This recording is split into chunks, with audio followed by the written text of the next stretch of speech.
Welcome back to another episode of Authentically Divine. It's me again. I'm your host, Alyssa Davis, and welcome back.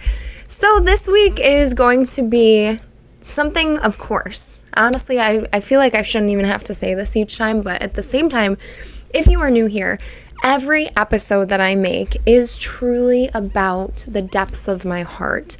It is descriptive to everything that I feel.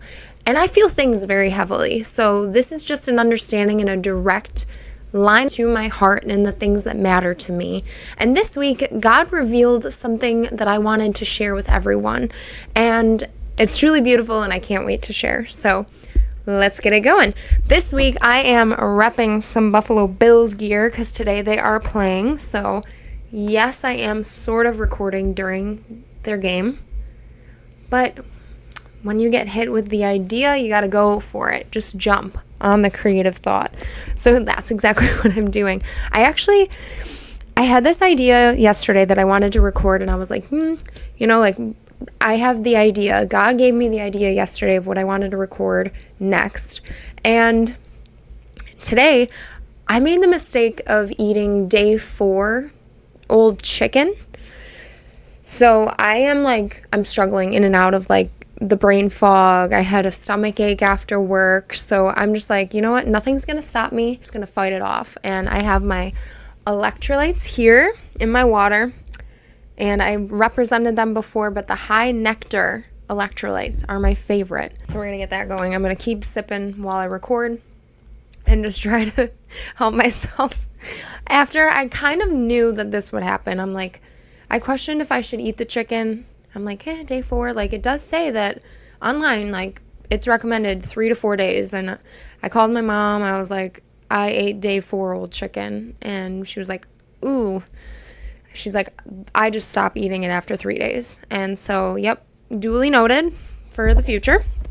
But if you can tell, other than wearing the sports gear, I am repping some pretty awesome blue light glasses. And I'm obsessed with these. They are so good. I don't know if you can't really tell the difference between blue light glasses, but you can feel the difference. And I bought cheap ones on Amazon before, but I will link them. But these are the brand Swanwick, and a lot of the health-oriented people that I follow had mentioned that the brand Swanwick was the best brand for blue light glasses. And after my experience over the last couple of days of using them, it truly has changed everything. And I have had these since Christmas of last year, so I have used them avidly. And I use them just at night. So I register and I understand that they work very well because I end up being able to fall asleep. I try not to use blue light at night, but you know what? If I'm going to, especially if I'm editing before work the next day, I'm going to use the Swanwick blue light glasses. And the reason why I had brought this up and the reason why I'm talking about them is because this week I went into work. I had went into the office. I got asked, oh my gosh, the recessed lighting in any office absolutely destroys my eyeballs. I work from home. I do natural light as much as possible. I have different light bulbs for at night that allow your eyes to rest and relax. They're this amber lighting, which is really cool. When you are going into bright light, for some reason, it brings the awareness of how dangerous and toxic that lighting is. I literally had the worst headache when I got home. My eyes were super dry. I felt like I actually couldn't see out of my eyeballs because the lighting was so upsetting to my face and my eyes. Long story short, I'm going to keep saying that. Long story short, I put on the blue light glasses because Google was like, yes, blue light glasses can help with recessed lighting. So I've worn them 2 days in a row and it's been perfect. My boyfriend Trevor and I had painted this room. Paint fumes are bad for you. They do something to you. We felt like we were being so goof. We were laughing at the silliest of things and just completely out of it by the end of the night when we were painting and just being two silly goofballs. And he's my best friend and it was just so fun. But the reason why I was struggling, not only that is because I had to do another layer of paint out here. And I really wanted to surprise my boyfriend with finishing it while he had to go to work that day. And so I had this expectation in my mind, and I love to make him happy. So I knew that if I surprised him, it would be the best thing ever because we would just be able to sit and relax. And that's exactly what I did. I surprised him. He had no idea. But I was like, okay, I have one mission today. It is to get this done. And you are a Christian and you are fully surrendering to God. You surrender time and time again. You are not just, when you get saved, meaning when Jesus changes your heart and you are filled with the Holy Spirit and you give your life to Christ, you are going to be doing that every day of your life in small ways or big ways. But every single day you are surrendering. You are surrendering yourself, getting rid of your fleshly desires when you can and when you are willing. But it should always be willing. But in this moment, I laid down my life again. I said, God, show me you through this act of service. Show me you. Because I was brain fogged, and if you experience brain fog as I have for a lot of my life because of having stomach issues in the past, I really just want to explain that like brain fog makes you feel like your brain, this is your brain, and you are on this like rocky, like you are in the middle of the ocean on a ship in a storm, and your brain is just like floating in free water and you're getting whipped around. Like I cannot, like it almost seems like you can't like see out of your own eyes. Like you can't get straight. I don't know how else to really describe it. Like it feels like your brain is like floating around in water too much. Like, I don't know, like a leakage of like brain juice. I don't know. It sounds gross. I'm going to just leave that analogy as it is, but so brain fog, I want to feel connected to the Lord that day. So I got on my knees and I prayed and I prayed. And I started to sing gospel music. I put gospel music on. And I was like frustrated. I was getting annoyed at every little thing because that's what brain fog does to you as well. It's a part of your gut. Your gut and your brain speak to one another. And long story short, I'm just going to keep saying that. I got on my knees and I prayed to God and I was like, reveal yourself to me. Show me you through my work today. Because I knew in my head, like my love for Trevor, I want to show him and get this done so he can come home from work and just be happy that it's all done. And I'm off today. Like it's just an expression of my love. And love is where we are made. Love is us in general. We are love. God made us out of pure love, and that is what we exemplify. And as Christians especially, that is our main goal, is to show love in every single way possible. So I was sitting there and I needed God to show me. And, so I'm singing gospel music. I actually felt my heart completely light in a different way. I felt light. I felt joy in my heart, and I felt purpose again. The brain fog went away and I was just driven, completely driven and focused. And it was amazing. But I had thought about doing this episode a couple of months prior. I had left some notes. I wrote some notes on what I wanted to talk about when I do this episode.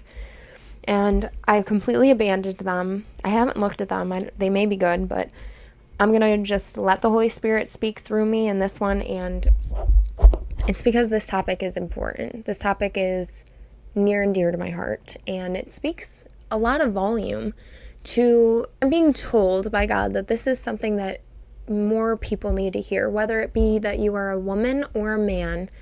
This is something that I feel is needed and of some urgency. I had thought about this, and this is going to be a love letter to my younger self. And it is also a love letter to you and your younger self, or to you and your current self. And this is for those that want to hear about vulnerability, that want to hear about past mistakes or past struggles, and having felt alone in your journey, or having felt alone in your journey today. Not only just in the past. This is a message to you, and this is also a love letter to myself. And it's probably going to be emotional. I feel it creeping up. I feel the emotions coming. So stick with me. This is all about love and to show that you were never alone in the storms that you had been placed into, because God has always been there for me. And I didn't even claim him at the time that I went through these storms that I'm going to mention, but he revealed himself to me yesterday when I said, show me you in my work today. I was talking about painting and doing this act of service. God not only did that, but he also revealed himself in my work of every step that I've taken, all the storms that I've taken, because he was there. He revealed that he was there. And I went through and I had thought of memories and things that I didn't even remember, things I have blocked out, things that I didn't even realize God was doing in my life to show me the way. And he never left my side. And this message is to you, to those that are struggling. And the world is hurting. And I want to say, if no one has said this to you today, I love you. I love you because God loves you. God showed me that love can go much deeper and much stronger and more unconditionally than I have ever experienced in this human life. He has revealed it to me more and more since this journey of surrender has started for me. That no matter what you go through, if you really turn and direct yourself towards God and have him shine light upon your face, you too can see and be revealed into new life. And it's beautiful. I had mentioned in previous episodes that I had idolized men. I put them on a pedestal. I didn't know my identity, but it didn't matter to me when I was younger. I had looked for safety and security in men. And not to say that I didn't have a sense of security or safety in myself, but there was something missing, right? And one could say, oh, well, your father wasn't around as much. My dad was present in my life. He just worked opposite hours of the times that I was awake. So you can see that there would be a disconnect. People are going to start saying, daddy issues. Well, that's why you would idolize men. That's why you would put your identity in men. Yeah, sure. I'll let you say that. That's fine. I didn't have a close relationship with my dad growing up. He was around. We spent time. We talked to each other. But it wasn't the way that it is now. And that's the beauty of life, being able to change and forgive and move forward and, show that love still is there no matter what, because it always is. And that's what God had showed me. But I put my whole heart into relationships with men. And I understood this in depth yesterday. So God revealed to me through my work of changing and going through all these relationships. My first real relationship, right? My first high school relationship where it wasn't just like kissing or hugging. It was commitment to one another. My first real relationship was a guy that I had lost my virginity to. And he cheated on me. So if we are looking at it in the context of me already putting men in a high pedestal, above God, above everything, idolizing them, I put my whole trust into someone that I lost my virginity to, that I thought was the world. And this is me moving on, and I'm going to speak my truth. But I am not at all faulting this person, nor any of my past relationships for anything. Because the level of understanding that I have, and I am going to pass to you, is anything in relationships like that you are dealing with, in part 2, is your responsibility. Now, there's nuance, but I'm not going to sit here and blame my ex-boyfriend for having cheated on me and done all these things to me and play the victim card, right? I am saved. I recognize that I had put myself in these positions where I was with men that I couldn't trust before I even understood that.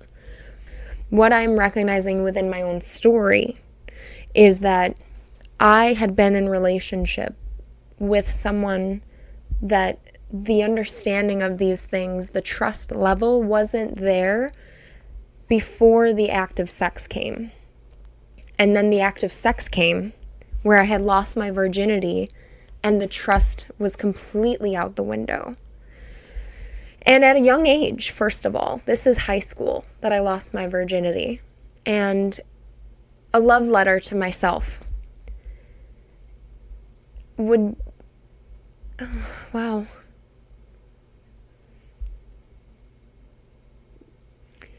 That was where the understanding and wisdom that I have now is that when you are having relations outside of marriage, that is considered a soul tie.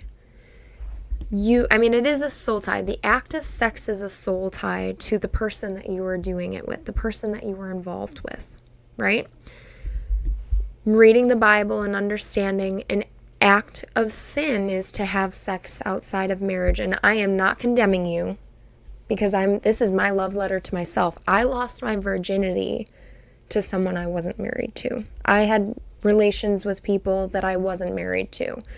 So I'm going to keep going, but I don't want you to feel victimized. I don't want you to feel that I am condemning you and saying how wrong you are, because this is also my truth. And this is an understanding that God revealed to me that I had idolized men, put my trust in men, and it was crushed at a very young age in high school, where I was soul tied and bonded to people that I didn't have a solid foundation of trust with. So imagine that. I'm thinking to myself, I was so upset, so angry, and I didn't realize at the time I was so insecure. I had truly just been broken, and I stayed with this person, okay?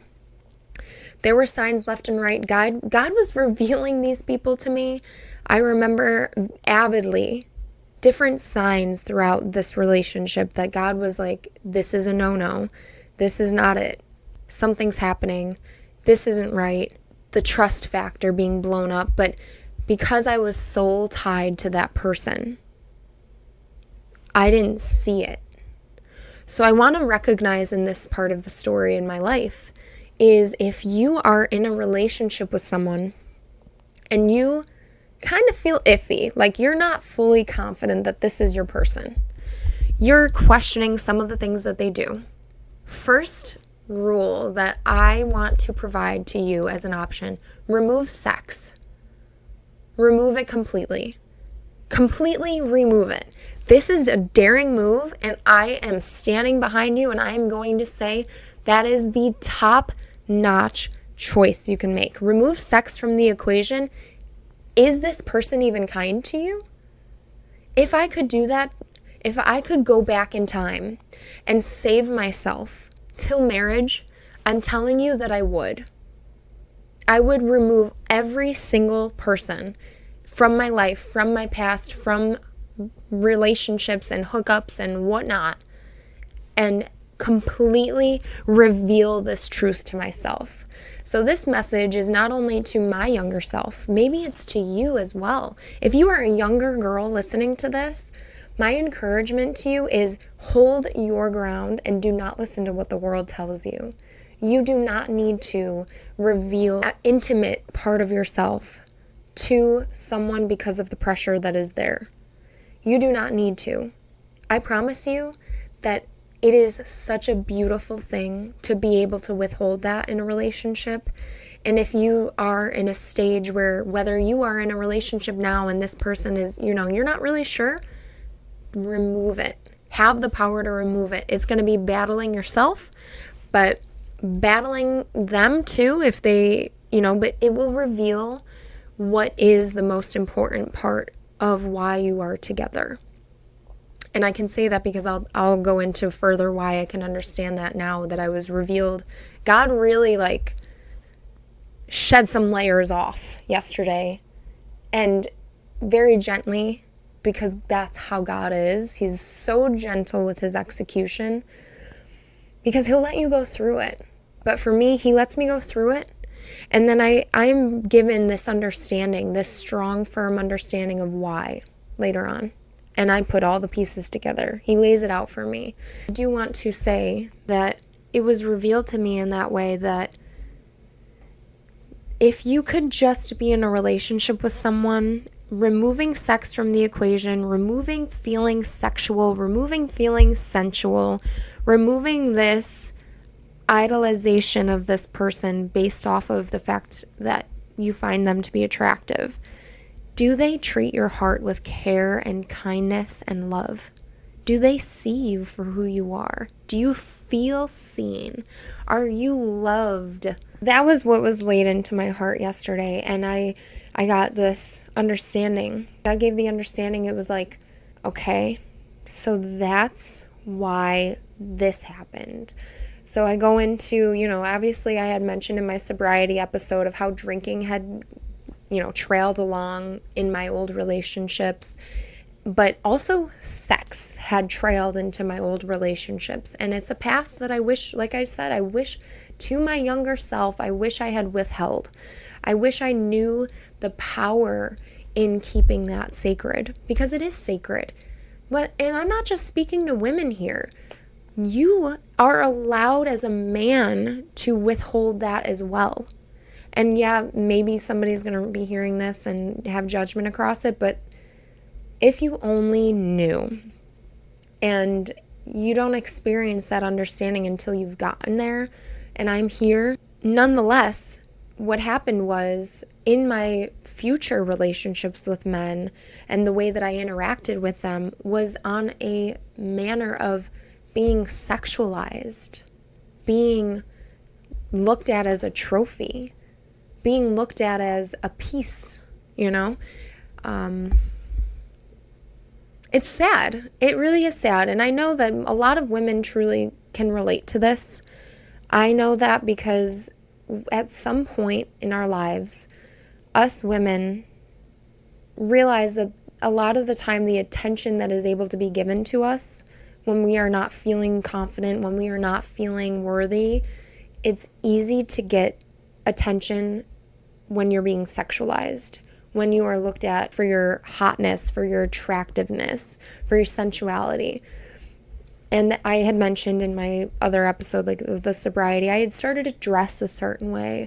I had started to see myself a certain way. I had allowed people to see me in a way that I didn't even know I was doing. I didn't know I was being reviewed and looked at and seen that way, and not seen for who I am.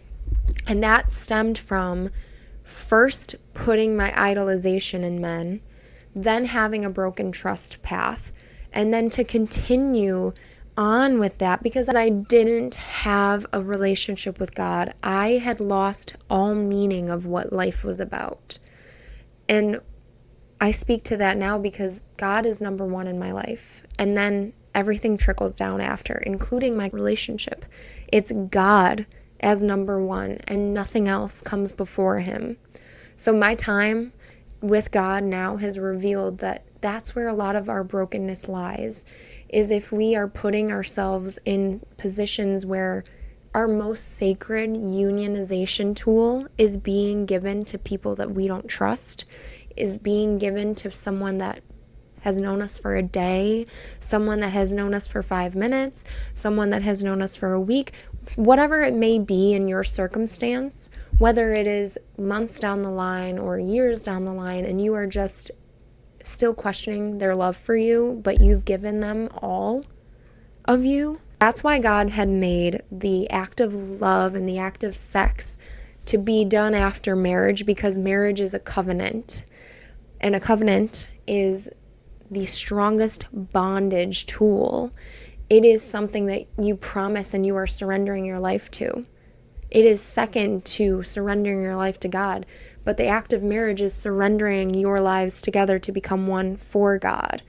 So anything outside of that covenant, it's broken. And why do we think that is? Why do we think that the world is pushing for hookup culture? I mean, the words hookup culture, it is running rampant in our society, in our lives. I mean, I have started to see it being on, like literally everything is sexualized. We are seeing young teenage women be put on Snapchat ads. We are seeing young women being put on TikTok ads in their bras and underwear. We're seeing 19-year-old singers being sexualized. We are seeing Hollywood crumbling because they've always sexualized and done these awful acts to children and to young adults, and Hollywood being as disgusting as it is. But that, and then to the minor aspects of you going out and dressing seductively, like myself, no judgment, but seductively and sensually without even realizing that you are doing this because it seems normal. Well, I'm here to tell you it's not normal. It is not the way that we are meant to be. You do not need to subject yourself to being viewed as one thing and one thing only, as being sexy, as being viewed hot, as being viewed attractive. You are so much more than that. I didn't. And this is why it's a love letter to my younger self, because I looked to be validated a lot. I would be the one posting the bikini pictures on Instagram. I was the one posing with my butt sticking out. I was the one wearing tight leggings at the gym and sticking out and posing and recording videos of myself working out. And obviously the main focal point would be my butt. Am I proud of that? No, but that's a part of my story. And I want to emphasize that if you only find security in relationships with being sexualized or having sex and then feeling better about your relationship with so-and-so, whether you are a male or female, if you find confidence in temporary satisfaction of hooking up with them or having sex with them, I'm here to tell you that that's something that I've dealt with too. But it is not normal. And that person, most likely, if that's the only form of validation that they are giving you, they don't actually care about your heart. They don't care about your well-being. They're there for one thing and one thing only. And maybe you are that person that's going there for one thing and one thing only. But this is an encouragement for you to look within yourself and see why you're doing it. For me, I realized it was because I was idolizing men. I didn't have a solid fatherly relationship, father-daughter relationship. And I definitely didn't have God in my life. So I put everything that the world was pressuring me into at a very young age, by the way, which a lot of us, by the way, are being encouraged to do at a young age, is giving our all. It's just not the way it's supposed to be. And if no one else is able to tell you that, I hope that you're listening to this message. I know that this message will reach you, but that is something sacred. And if you have given that away, like myself, you can be washed of that pain if you just look to your left, look to your right, and see God. He's there. I realized in all of my pain, all of my struggle, and all of my relationships where God was, I went through the steps in my head. I went through a little recap of my past relationships, and God had revealed their character to me, and I didn't even register it. I was so insecure and so in need of validation and so desperate for any type of closeness that I wasn't willing to give it up. But each time that I had been going through these things, it was revealed to me that I'm okay alone because I have God. I'm okay to be away from that type of pressure. And you know, another thing, I think I just want to come across and just put it out point blank. Like, if I could write this in bold letters for you, because this is put in bold letters for my younger self. If you get cheated on, it is not because of you. If you are having trust being broken in your relationship, it's not because of you. There is nothing that will stop that person from finding a way. If they want to, they will. And I'm going to lead into this, but what I had found I was doing is because of the past, that first relationship when I had lost everything to that person in high school, and I moved on through a couple of relationships, I got cheated on again by someone that I had given myself to. And instead of understanding that that was not the relationship for me, I made it work. I tried everything. I put everything into that relationship. And I'm sure that you could hear this and be like, I did that too. Well, let me tell you, I subconsciously, and I didn't realize this until yesterday, I subconsciously had tried to rewrite history. Because it didn't work out with the first person that broke my trust and hurt me. The next person that did, that broke my trust and hurt me, I tried absolutely everything to keep that going. Because I was ashamed, I was sad, and I didn't want to have people look at me like a failure in that relationship, like I did something wrong. I also was fighting against myself, like I could do better, and I can make this better. I can fix this. I can control this. Let's get this all back to normal. Pretend that never happened. Let's work on this. And it wasn't until it was completely time to remove that, because God was shaking my world up and giving me revelation, that I understood that that is not where I belong. You do not belong with someone that cheats on you and hurts you and puts you through pain. And I don't condemn any of the people that I had been in relationships with, because I always had a choice to leave. But I was soul tied to them, and it made it a lot more difficult. It will make it a lot more difficult if you have soul ties and bondage, sexual bondage with that person. It's just the way that it is. And that is why it's an attack on us as human beings made by Christ, made by Jesus, made by the Lord, Almighty God, that sex is being twisted into this free-for-all, this who cares, go and hook up with whomever, go and have sex with multiple people on the weekend, in a day, go have sex with multiple people, go and give it all. Like, there is no luxury in hookup culture. There is absolutely nothing other than temporary satisfaction, which leads to feeling insecure for long periods of time, feeling lost, feeling completely just seen as a tool for a momentary satisfaction for someone else. It is nothing that provides value to your life. I promise you that. Other than a story to tell, to laugh around with people that don't encourage you to be a better version of yourself, and then to just... That was harsh. Sorry, that was harsh, but it is true. Anytime I was doing those types of things and people were laughing with me, it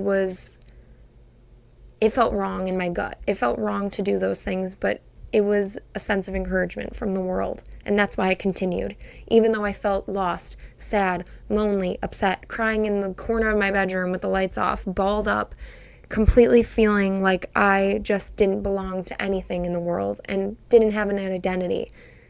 That type of feeling of hookup culture is never worth it. Encouragement, Happy and Healthy podcast.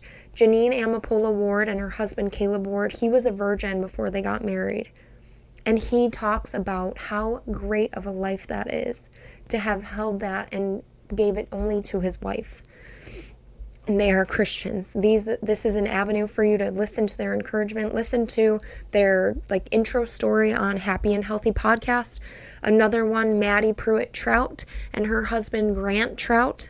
They are also friends with Janine and Caleb. I admire them because they gave this insight to me too. Through their words and through their podcasts, I was able to get the understanding of what a true Christian lifestyle is. They speak about just how it has changed their lives and how they have walked through and seen the ways that the types of things that the world is encouraging now change the people around them, that they struggled with that during their life, and even me. I did just want to further go over how I came to this understanding and further write my letter to my younger self and to you. If you are in the single season, if you are in a relationship with someone and you're like, this is just, like, I just don't feel valued, I don't feel loved, and you're yearning for other things that you have tried and you see that they just don't have the capacity to provide to you. Or if you are just thinking, maybe I need to take some time to myself and really understand what I'm looking for, what I want, and be the change that you are looking for in a relationship. To my younger self is that man that you have been thinking of, that provides you safety, that provides you love, that provides you comfort and joy, and is your best friend and your home and the person that you look to for absolutely everything. The man of your dreams, the man of your wildest dreams comes to life in your future, and that is only because of the power of God. And God has brought me the most amazing man of, I can't even say it's my wildest dreams. It is beyond that. He matches everything. There's little moments in my life that it's truly an understanding that God ordained this relationship with Trevor, because there are parts of me that match him. There are parts that I needed healing from that he revealed to me. And there are parts of my life that have completely transformed just by Trevor being the shining bright light of a human that he is. And, the other day, and why I started off with talking about how I had gone into the office, let's bring it back. I was going into the office the other day and I couldn't find a pair of shoes. I couldn't find a pair of shoes that I was looking for. It was early in the morning. And this man literally woke up hours before he should. He heard me rustling about, and I was completely defeated. I couldn't find the outfit. I was running late, and I wanted to look nice, and I had an outfit, and nothing was working. I couldn't find the shoes. I tried on a couple different pairs. He's like, you know what, just put on a pair of jeans. They said you can be business casual. Just put those on, wear it with a nice shirt, and just go about your day. Wear the shoes, wear so-and-so shoes, wear these ones. And, I hadn't taken my dog out yet in the morning. I had eggs cooking on the stove. And I was just going back and forth, room to room, looking for these pairs of shoes. And in my frustration, in my defeat, I just completely shut down. And he didn't see that and yell at me. He didn't see that and make fun of me. And he didn't see me kind of throwing a temper tantrum and start to yell at me and look at me a certain way. Instead, he met me with so much grace and love that is what inspired this podcast episode. He met me with love that I've never felt before, that it healed all pain. As a Christian, you want to be more like Jesus. And in this moment, Jesus was shining in Trevor's actions. Trevor's heart was like Jesus in this moment. And it always is, but it truly showed and revealed and healed parts of me that I had not even known needed to be healed. He met me with grace and love and kindness and direction in my scattered mind and my shut down mind. He told me what shoes to wear. He said, just put on jeans. He took our dog out in the morning. He took my eggs off the stove as they were burning. He's like, babe, these are burning. I'm going to take them off. He put them on a plate for me, and he gave me a hug. And he made a little silly joke that broke the ice and stopped me from feeling victimized because I couldn't find my shoes and I was stressed out and going into the office for the first time. And he met me with so much love and grace. And I promise you, that if you have this feeling, this yearning, and this deep knowing that the love you want isn't happening in the relationship or the current situation you are in, I just want you to know that it exists, because that's proof that it exists, because you are yearning for that and you are capable of that. I have someone that I know that recently got out of a relationship where there was a lot of pain, and I resonate with that. I had just talked about that in this episode. I had broken trust in a lot of relationships. I was viewed a certain way. My love could only go so far for them to change. If you've been there, you've been there. You'll try everything.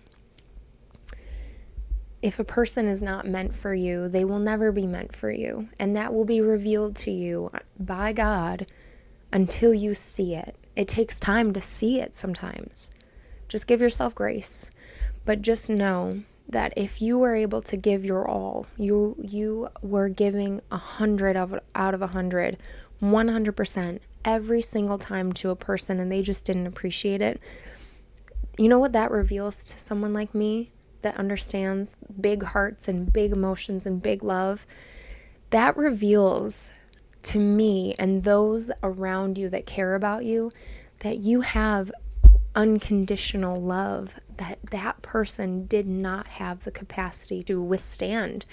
They rejected it. They saw that as a big reveal to themselves that they could not, they didn't like that type of love because they were blocking it themselves.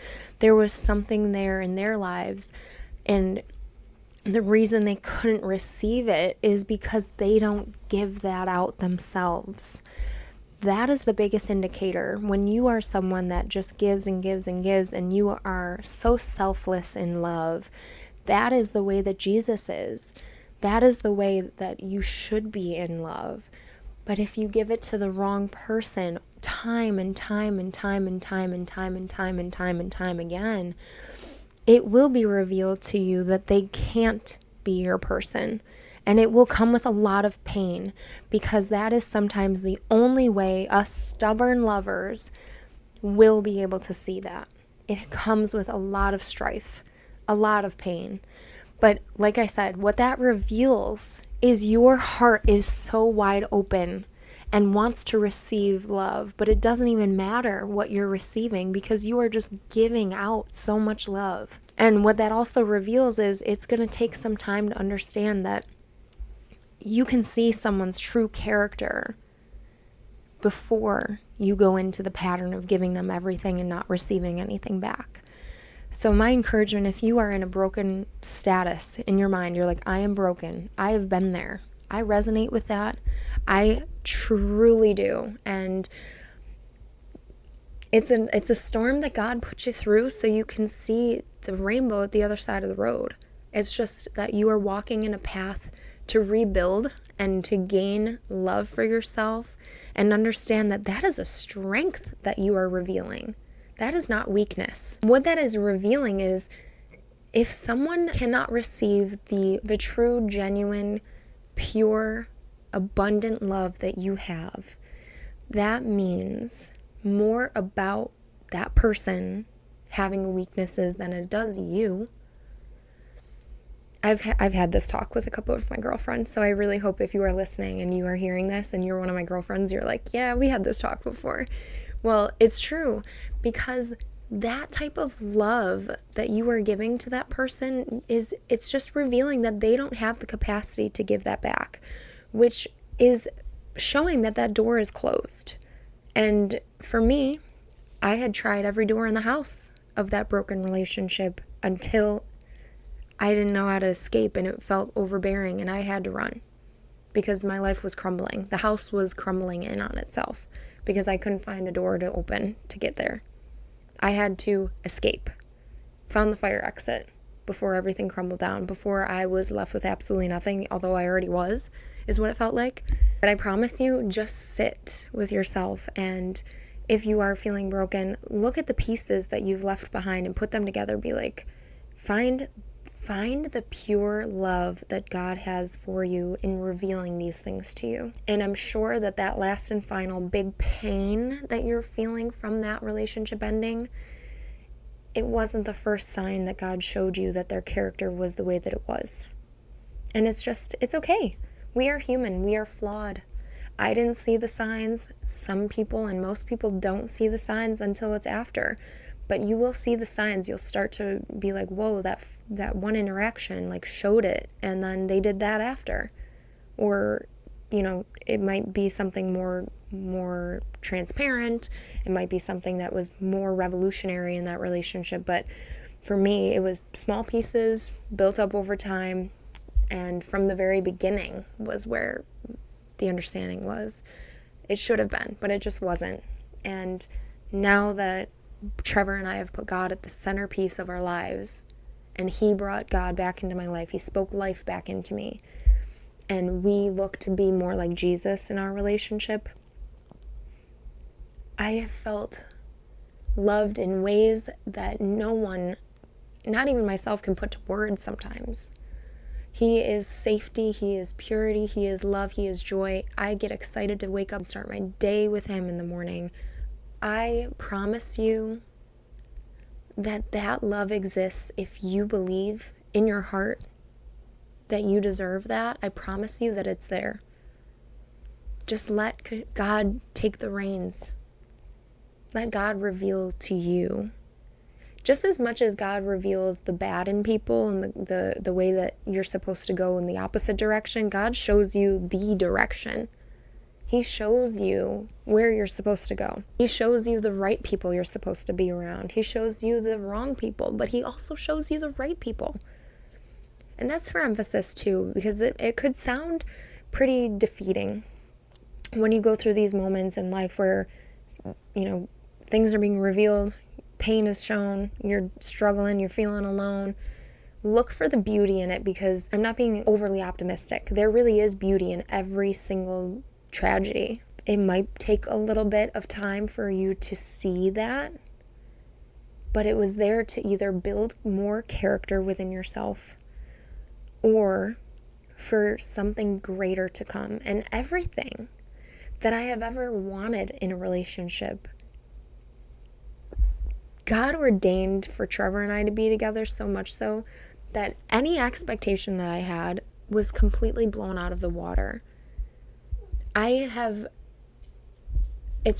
want this as an encouragement that the greatest love that you can imagine, God's love and what he can provide for you and who he can provide for you, is beyond measure of what you thought that you could make up. Even if you could think of the most perfect person for yourself, you've forgotten 10 million different characteristics and points that God sees within your life and will ordain someone for you that fits that. Like when I say, like I just did, God put Trevor and I together, and we're healing different parts of each other. We're showing each other different things we need to work on. It's like he'll say some silly joke, and I haven't heard it in 10 years, and I used to say it all the time. It's like silly little things like that. It's like our paths are orchestrated and intertwined, and yours will be too, with someone that can hold that love and overpour it back to you. It just takes time. The closer you are with God, the more comfortable you will be with allowing God to pull the reins and allow you to just sit passenger seat while he orchestrates and puts you in alignment of everything that you are supposed to have. But instead of taking that resistance with someone that's not supposed to be for you, and you feel it and you know it and you are just trying and trying and trying, I encourage you, take a step back and let God take the reins. Because it really is a magical thing when you finally do it. It is truly a magical thing. So that is a love letter to myself. And it's not a full, this is a longer episode, but it's not a full love letter in all regards, but it's just true to one. that having a true foundation of love and trust without the act of sex, it will change your life. I promise you, I'm living in it, and it's a beautiful thing. And if you have questions on this episode, if you have comments, concerns, please comment below. You can find me on YouTube, Authentically Divine Podcast. You can find me on Spotify, Authentically Divine. I have an Instagram, Authentically Divine. If you have anything that you want to relay, or if this message reached you, I encourage you to like, comment, share to a friend, something that just shows. And if you want to personally reach out to me, I would love to hear from you on this. But I really hope that this message met you where you are and is going to change the shape of your life in the future. And I love you, and God is always with you. And that was the biggest reveal for me. Those storms were put in place so that I could have this beautiful love that I have now. So thank you very much for being an Authentically Divine listener. I'm your host, Alyssa Davis, and I hope everyone has a blessed week. Thank you for tuning in, and go Bills.